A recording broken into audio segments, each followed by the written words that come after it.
Mesdames, Messieurs, peuple congolais, pourquoi le dictateur Denis Sassou Nguesso et 97% de ses concitoyens d'ailleurs, congolais, ne sont-ils pas libres comme d'autres peuples venus d'ailleurs?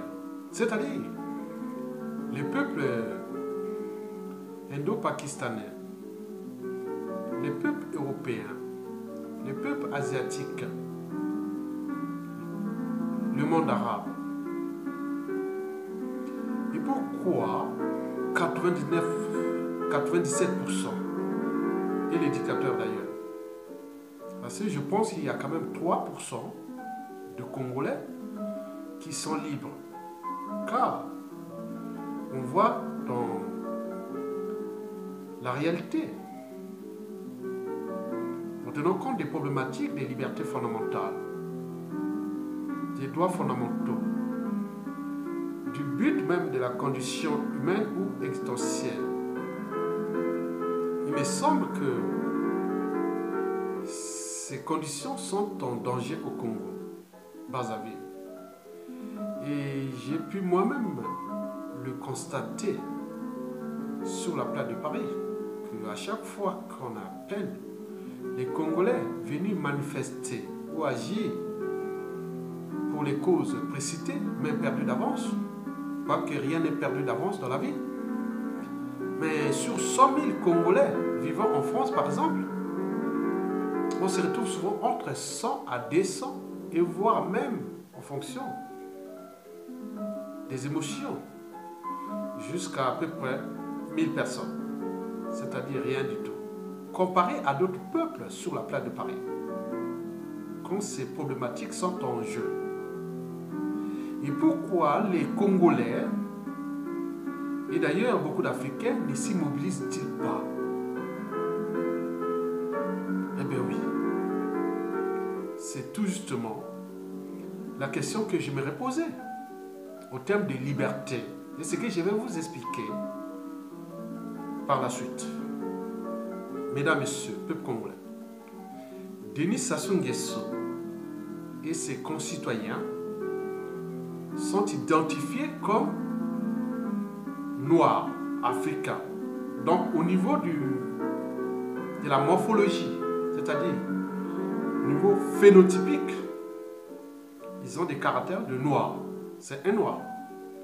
D'ailleurs, au niveau génotypique, c'est-à-dire au niveau des gènes qui induisent le caractère noir, Sassou, c'est un noir. Alors, mais pourquoi lui, comme ses concitoyens, ne sont-ils pas libres? Pourquoi ne sont-ils pas libres? Mais par rapport aux causes et aux problématiques que je vais vous étayer. Mesdames, Messieurs, le saviez-vous? Ou peut-être pas. Vous l'avez certainement peut-être constaté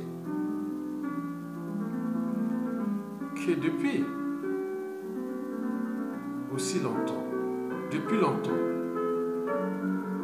la plupart des Africains, ou même des dictateurs, comme le dictateur Denis Sassou Nguesso, attaquent souvent de manière récurrente, répétitive, assez semblable.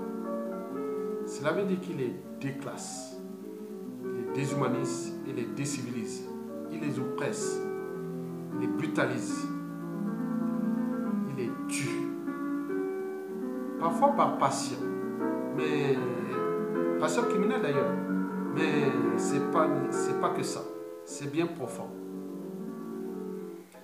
Pour commencer cette explication, nous allons aller un peu voir du côté de la science. Vous savez que en Australie, il y a un marsupial qui s'appelle le Tage de Looney-Tunes, le diable de Tasmanie, qui est dans la petite île, qui vit dans la petite île de l'Australie qu'on appelle la Tasmanie, à l'est de l'Australie. Le Tage de Looney-Tunes est une réplique fidèle de cet empathique marsupial en danger de mort. Pourquoi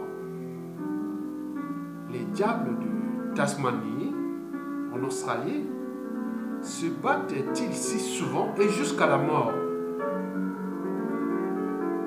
C'est d'ailleurs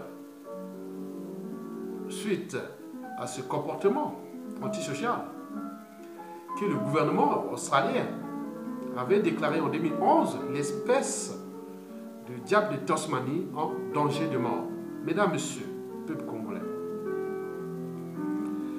je vous informe que des chercheurs en génétique avaient enfin réussi à identifier l'origine du comportement qui décime en Australie la population des diables de Tasmanie.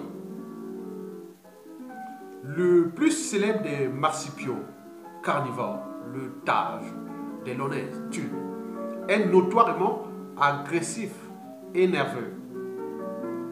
Vous savez que l'agressivité, c'est des fonctions primaires du cerveau. L'agressivité, la nervosité et autres. Donc plus on est nerveux, plus à notre échelle humaine, on agite les émotions. Et à l'échelle des animaux inférieurs, c'est souvent la violence, l'agressivité, et vous connaissez au niveau des rapports, surtout qui sont instinctifs, entre les proies et prédateurs, entre dominants et dominés, dans la dynamique de ces espèces. Ils sont liés souvent à la chaîne alimentaire, mais aussi aux périodes de reproduction. Mais nous ne sommes plus à ces stades-là. Donc les gens ont constaté qu'il est plus facile de livrer des armes aux Africains et les demander de s'entretuer, ce qui n'est pas possible ailleurs. Par exemple, le monde arabe, indo-pakistanais, asiatiques, européens ou occidentaux. Mais quand on a la charte d'un pays, on s'acharne contre ses semblables et de manière abusive. Même on vous donne des ordres de vous entretuer. Et ce comportement un peu antisocial et criminogène, c'est d'ailleurs les premiers qui sont venus nous retrouver en Afrique. Les premiers, ce furent les Phéniciens et les Byzantins. On appelait avant tout la Mésopotamie jusqu'à aujourd'hui les nouveaux Liban et la Syrie. Après arrivaient les Arabes et puis les Occidentaux, et aujourd'hui on parle des Chinois et autres. Mais on avait dû constater le même comportement comme répétitif. C'est-à-dire, les Noirs est capable, il suffit seulement de lui donner l'outil pour neutraliser ses semblables. C'est un jeu d'enfant. Et c'est ça qui pose problème. Pour comprendre les comportements spécifiques et agressifs et voire antisociaux de cette espèce humaine, c'est-à-dire l'Africain. Bien sûr que les premiers esclavagistes européens, même colonisateurs, le but était de comment dénaturer l'Africain pour qu'il ne se contente pas d'obéir à ce que sa nature commande. Mesdames et messieurs, peuple congolais, le décryptage du génome de cette espèce emblématique australienne a ouvert des perspectives nouvelles à la recherche sur l'évolution et le comportement animal, et notamment chez l'homme, chez l'humain. Mesdames et messieurs, cette découverte pourrait d'ailleurs apporter un nouvel angle d'observation dans la recherche sur l'évolution du comportement inné chez certains et ou groupes de races humaines, et notamment à cette échelle du continent noir. Mesdames et messieurs, peuple congolais, eh bien oui, le dictateur Denis Sassou Nguesso s'attaque de manière abusive à ses semblables. Vous remarquerez toujours, pour ceux qui sont des anthropologues politiques ou même sociaux, ils ont toujours pu constater que depuis la nuit des temps, les dictateurs ont toujours été des nationalistes. Ils ont toujours éveillé à la condition humaine de leurs concitoyens. Même si politiquement, la dictature reste toujours la dictature au niveau des opposants, des assassinats et autres. Mais au niveau de la condition humaine, oui, il a toujours su apporter. Mais le dictateur Denis Sassou Nguesso au Congo et d'autres dictateurs d'Afrique noire, c'est un cas d'école de comportement de type diable de Tasmanie et d'autres espèces qui sont en cours au niveau de la génétique moléculaire et cellulaire. Mesdames, Messieurs, je dirais la génétique anthropologique à l'échelle humaine. Mesdames, Messieurs, Sassou Nguesso et les Congolais, et si c'est des gens opprimés, ils ne sont pas libres. Mais oui, ils ne sont pas libres. Parce que si on compare, oui, il y a historiquement et au niveau de la réalité, des réalités culturelles, sociales et sociétales d'ailleurs. Bon, on a pu par exemple voir en Occident, dans le monde arabe et autres, ils ne se laissent jamais faire. À chaque situation, ils s'indignent et puis ils agissent. Donc ça se résume, situation difficile, indignation, c'est-à-dire émotion, et action, agitation neuronale.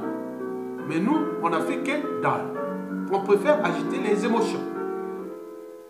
Mais on n'avance pas une société, une culture, un État, un pays que par des gestions des émotions.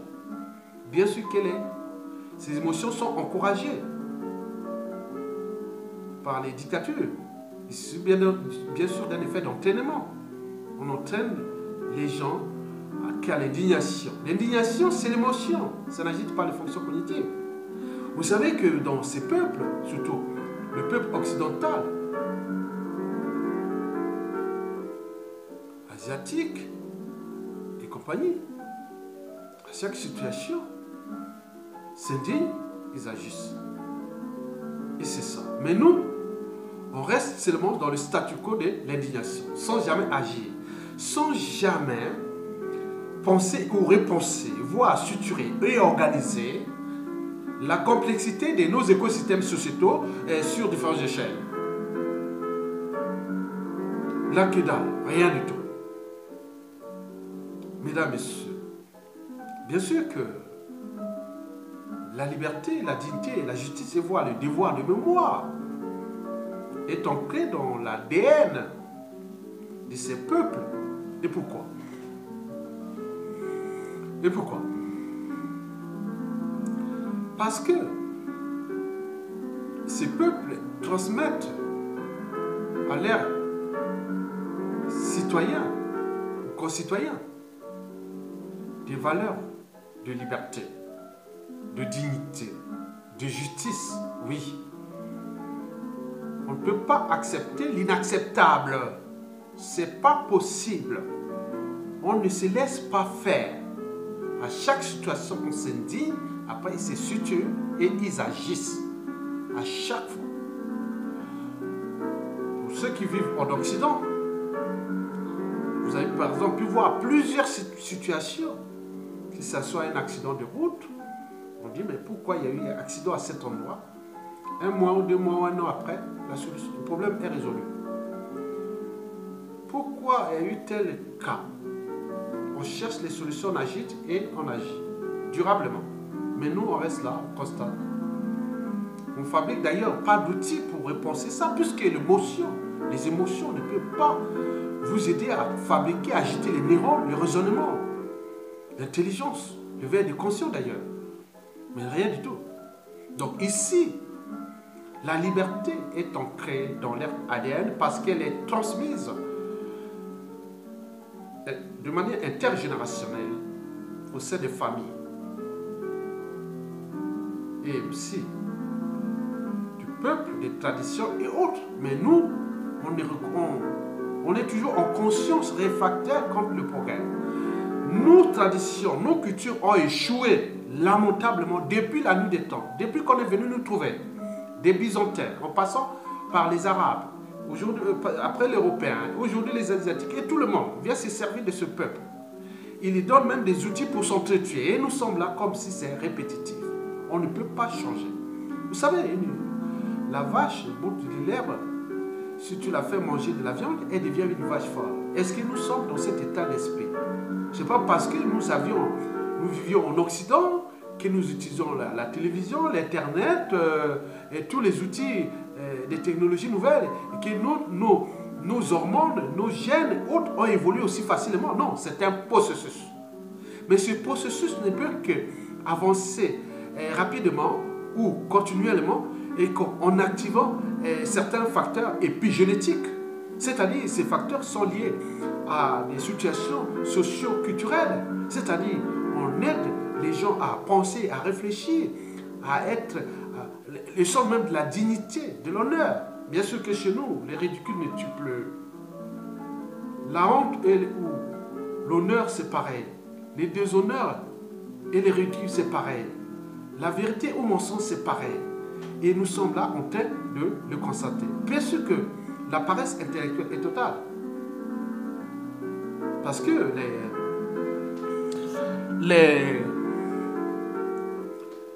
les intellectuels, soi-disant, n'ont pas apporté, n'ont pas nourri le débat des enjeux de la respectabilité d'abord interraciale, mais aussi, surtout, du but de la condition humaine, les libertés fondamentales, les droits fondamentaux, le cadre de vie, vraiment la pire liberté. Sinon, ça cesserait. Un dictateur entier est tout déclassé, un être mortel comme nous, comme on disait dans les syllogismes. Sassou, c'est un être vivant. Tous les êtres vivants sont mortels. Comme lui, c'est un être vivant, il est aussi mortel. Comme nous autres, êtres vivants.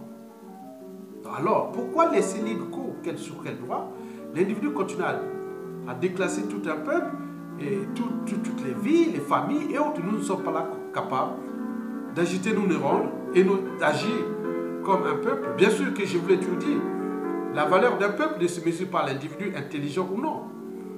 La valeur d'une tribu ne se mesure pas à l'individu intelligent ou non. La valeur d'une famille ne se mesure pas à l'individu intelligent ou non. On peut citer plein d'exemples. La valeur d'une famille ou d'un peuple ou des continents autres, ça se mesure en termes de structuration, d'organisation et même de management de leur écosystème. Oui, management en permanence, la complexité de leur écosystème. Qu'à chaque situation, on réfléchit, on pense, on croit. Et la liberté est dans cet état d'esprit. Mesdames, messieurs, oui, la liberté, chez certains peuples, est ancrée dans leur ADN parce qu'elle est transmise de famille en famille, de culture en culture. Oui, oui. L'honneur, le sens de l'honneur, de la dignité, de la liberté. Mesdames, messieurs, alors, les Congolais ne sont pas libres. Les dictateurs de Sassou Nguesso d'ailleurs, oui, il est utilisé par la France Afrique. Vous savez, vous avez vu les Arabes ou même les hindous, indo-pakistanais ou les Asiatiques être utilisés comme on utilise les Noirs en Afrique. Et pourtant, ils ont été aussi colonisés. L'Indochine, on en parle. Tous les peuples du monde ont été, la plupart, colonisés. Mais pourquoi chez nous, ça n'a jamais changé? Et nous sommes là même les premiers au niveau tant politique, civil que militaire, les premiers à entretenir le néocolonialisme liberticide. Ça se voit. Les dégâts sont colossaux. Au niveau des génocides, des crimes humains, ça continue, ça ne s'arrête pas.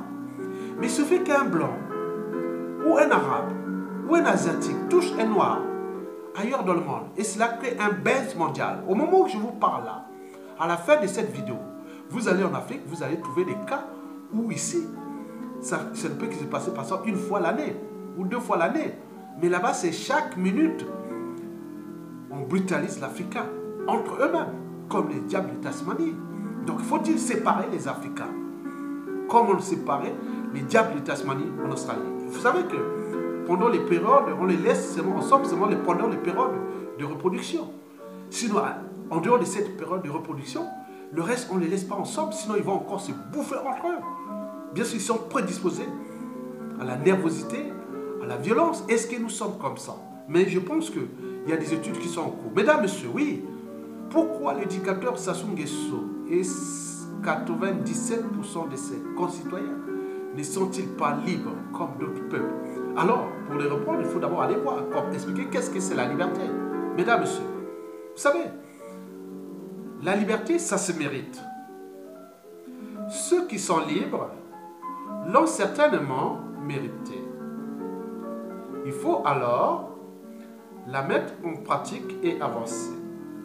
Si tu es libre et ne mets pas en pratique ta liberté acquise, cela signifie qu'à l'intérieur de ton être, tu ne seras jamais libre. Parce que quelqu'un de libre adore mettre sa liberté en jeu. Il dit non, ce n'est pas possible.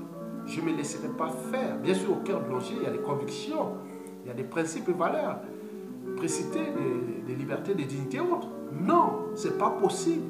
Pour qu'on fasse ça aux autres, je ne peux pas me laisser faire ça. Non, c'est insupportable. Je ne peux pas accepter l'inacceptable. Pourquoi? Parce que la liberté est ancrée dans votre fort intérieur. Et c'est les raisons pour lesquelles les peuples qui sont libres, c'est que cette liberté est ancrée dans leur ADN.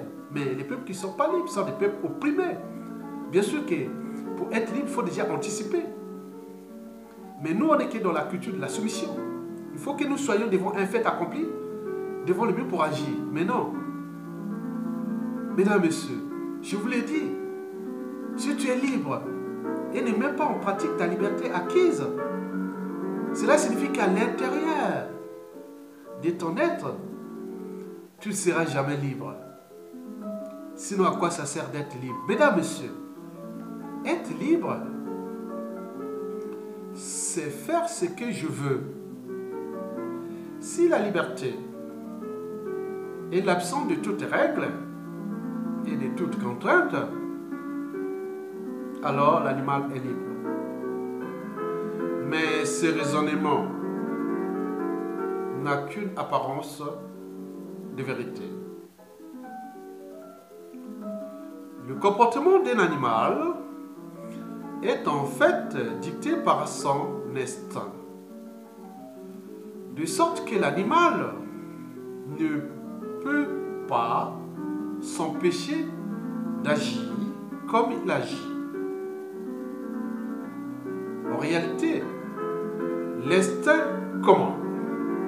L'animal obéit. Loin d'être le modèle de la liberté, l'animal est l'incarnation d'une totale servitude à la nature. On ne peut parler de liberté que pour un être qui s'est affranchi du déterminisme naturel. Pour être libre, il faut pouvoir choisir de faire ou de ne pas faire. Seul un être qui s'est débarrassé de la tyrannie des instincts peut remplir les conditions minimales de l'accès à la liberté.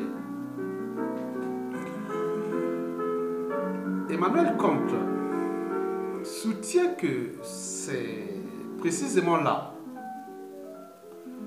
le rôle de l'éducation. Elle a pour but premier de discipliner les instincts, c'est-à-dire de les réduire au silence, pour que l'homme ne se contente pas d'obéir à ce que sa nature commande. S'il suffisait d'obéir aux lois injustes, indignes et illégitimes, et voire tyranniques, pour être libre, alors les sujets d'une tyrannie connaîtraient-ils la liberté? Pour Jean-Jacques Rousseau, la seule solution à ce problème à la fois politique et moral, c'est que je sois aussi l'auteur de la loi à laquelle je me soumets. Et vous, l'éducateur de Sassou Nguesso, mesdames, messieurs, peuple congolais, je vous remercie et à bientôt.